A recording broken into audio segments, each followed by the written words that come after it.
सिंधी माण्हू पधरा लखन में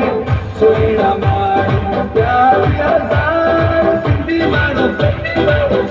माण्हू पधरा लखन में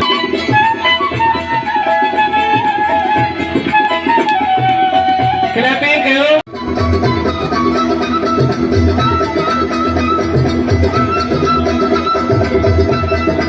रहे सदा सिंधु जी चोली मारो रंग जी मिठड़ी बोली गली गली ऐं घर घर गूंजन सिंधु अमर जा नारा नारा नारा नारा नारा जी सिंधु जी सिंधु वारा दियन सिंधी टोपी अजरक वारा दियन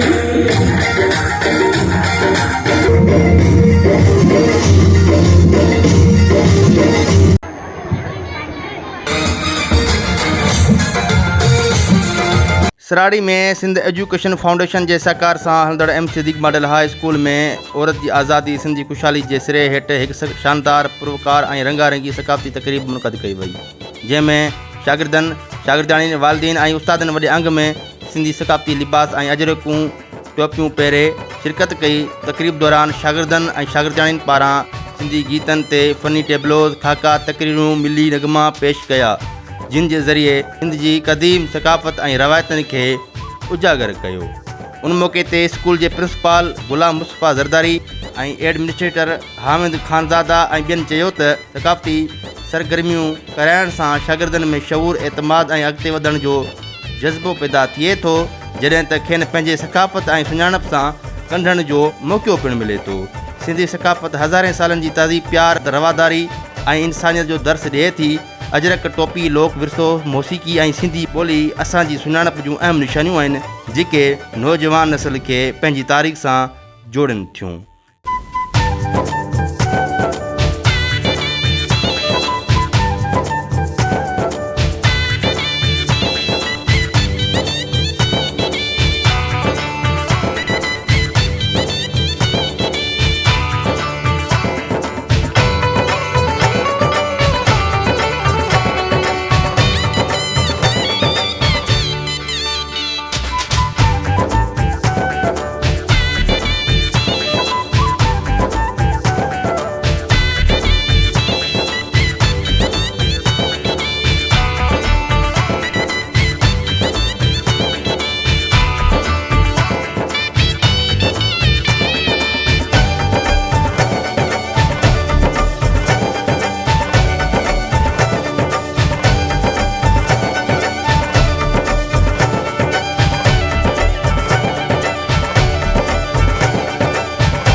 अस्सलाम वालेकुम दोस्तों,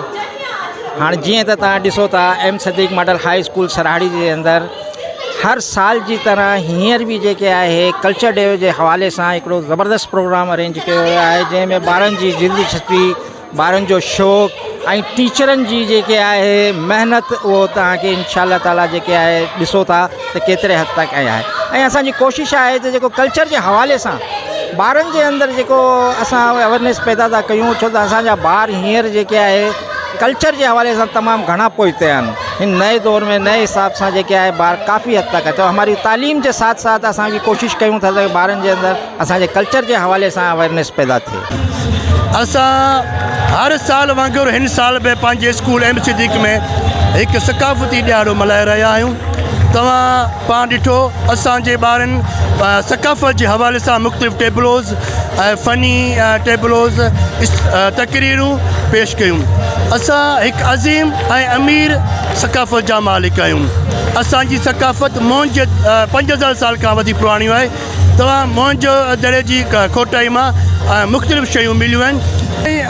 ॾिसो जेसि ताईं असां पंहिंजी औरतुनि खे हिकिड़ी सक़ाफ़त के हवाले से हिकिड़ी आज़ादी नथा न ॾींदासीं, एसि ताईं का भी क़ौम ऐं असां भी तरक्की न करे सघंदासीं। थोरा तायूं पंहिंजे एडमिनिस्टर साहब साईं हामिद अली ख़ानज़ादा साहब ऐं प्रिंसिपल रमज़ान उनड़ ऐं ग़ुलाम मुस्तफ़ा ज़रदारी साहब जा जंहिं असांजे ॿारनि लाइ क़ौमी कार्य जो इनकाद कयो। मां इशार पेश कंदसि, बराबरी सरासरी असां घुरूं था एतिरी पुछे खणी को केतरी असां ॿुधायूं हेतरी आज़ाद क़ौम जेतरी आज़ाद क़ौम जेतरी आज़ाद क़ौम जेतरी जो सच उन्हीअ तां सड़े जो सच उन्हीअ तां सड़े सो सिंध मां लॾे वञे सो सिंध खे छॾे वञे सो सिंध मां लॾे वञे अवल नाव अल्लाह जो जंहिं जोड़ियो ही जहान नवाज़े नेमतनि सां कयाईं किरोड़े एहसान अशरफुल मखलूकात चई वेतर वधाई ईमान सचो जो सुभान फबी अलाई रबी कुमा तो कज़िबान जी माशाल्लाह सभिनी बहितरीन तयारी कई आहे ऐं असां सभिनी गॾिजी तयारी कई आहे ऐं जेकॾहिं असीं सिंधी आहियूं असीं ही तयारी न करायूं पंहिंजे तहज़ीब खे विसारे छॾींदासीं त पोइ असांजी सिंध जो नालो निशान न रहंदो बेकला जी शागिर्दाणी आया पटका जन्या अजरकू टोपिन में मोती टिकू